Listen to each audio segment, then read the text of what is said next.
Pemirsa Lampung TV, seorang pensiunan TNI tewas tersetrum listrik di rumah dusun Kampung Baru, Pekon Rantau Tijang, Kecamatan Pardasuka, Pringsewu, Rabu sore 31 Juli 2024. Korban sudah seminggu tinggal sendirian karena istrinya pergi ke Jakarta. Pensiunan TNI bernama Warsiman Riyadi, usia 83 tahun, ditemukan pertama kali oleh Rogaya, 60 tahun, dan Jahidin, 40 tahun. Saksi dan korban bertetangga. Kakek Warsiman sudah meninggal dunia dengan posisi terduduk kaku di ruang dapur dan kabel listrik masih melilit pinggang. Rogaya dan Jahidin awalnya tidak berani menyentuh karena tubuh kakek Warsiman masih mengepulkan asap dari sekitar telinga dan punggung. Jahidin akhirnya nekat melepaskan jaringan listrik dari colokan stop kontak. Dua saksi segera memberitahu tetangga untuk diteruskan kepada aparat kepolisian. Keponakan almarhum, Sapria, mendapat kabar duka pukul 16 WIB. Keluarga besar dari Gedong Tataan segera meluncur ke Pardasuka. Para tetangga menginformasikan, korban ditemukan meninggal dunia oleh seorang anak kecil dan baru dilaporkan kepada warga. Musyawarah keluarga memutuskan pemakaman kakek Warsiman di Gedong Tataan, tetapi menunggu kedatangan istrinya dari Jakarta. Kakek Wariman tercatat sebagai warga Gedong Tataan, tetapi sudah lama tinggal di Pekon Rantau Tijang, Kecamatan Pardasuka. Kakek Warsiman dikenal sebagai sosok kreatif dan tidak pernah diam. Pensiunan TNI ini suka otak-atik mesin dan servis barang elektronik. Keluarga menyarankan berhenti, namun almarhum tetap bersemangat mencari kesibukan di usia 83 tahun. Kepala Dusun 1 Pekon Rantau Tijang Ujang Surjana mendapat informasi meninggalnya kakek Warsiman dari saksi Jahidin. Korban tinggal sendirian selama istrinya pergi ke Jakarta. Tak seorang pun mengetahui kejadian sebenarnya hingga seorang anak kecil ketakutan melihat korban mengeluarkan asap. Polsek Pardasuka bersama petugas puskesmas datang ke lokasi untuk melakukan olah TKP. Keluarga menerima kematian kakek Warsiman sebagai musibah akibat tersetrum listrik sehingga menolak proses autopsi.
Seperti apa almarhum di mata keluarga ponakan? Kalau almarhum itu dia kan dari pensiunan tentara, jadi kreativitasnya untuk apa ya, teknisi ya pribadi dia sih, nggak dikomersilkan enggak.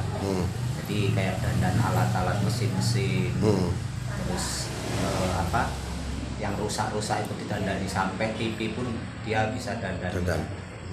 Terus ngulas dan lain sebagainya. Memang orangnya nggak mau berhenti, nggak mau diam. Jadi umur 83 tahun itu keluarga sudah nyarankan, cobalah berhenti, nggak usah megang-megang alat yang mesin-mesin gitu kan, takut.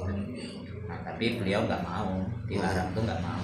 Itu sewaktu dikabari kisaran jam berapa Pak Kabar dari sini jam 4, saya di Tataan beserta keluarga langsung luncuran ke sini.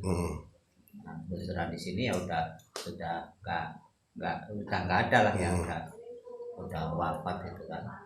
Nah, terus musyawarah akhirnya nunggu istrinya yang pulang dari Jakarta, karena istrinya di Jakarta pulang baru jam 4 habis subuh baru kita bawa ke gedung tataan dimakamkan di situ. Sewaktu peristiwa memang di rumah itu dengan siapa korban? Nggak ada siapa-siapa Pak, kosong. Ibu istrinya beliau lagi di Jakarta. Nggak ada, katanya dia nanya ke tetangga, ke bawah ke belakang, ke pihak keluarga, lihat-lihat bapaknya di rumah, ya namanya udah tua gitu Pak, lihat-lihatlah di sana katanya. Nah setelah dia di sana, dia itu lihat anak kecil itu lihat Pak, lari lah dia takut. Karena nggak ada siapa-siapa. Nah, itulah yang datang yang dewasa yang tua, pas begitu mau diapain dia itu ngasep posisinya, dari kabel itu ngasep, kata menurut keterangannya. Aslinya warga Tataan dulunya. Aslinya kakak dan KTP beliau masih di Tataan. Tapi tinggal di sini sama istrinya. Pian Agung melaporkan dari Pringsewu.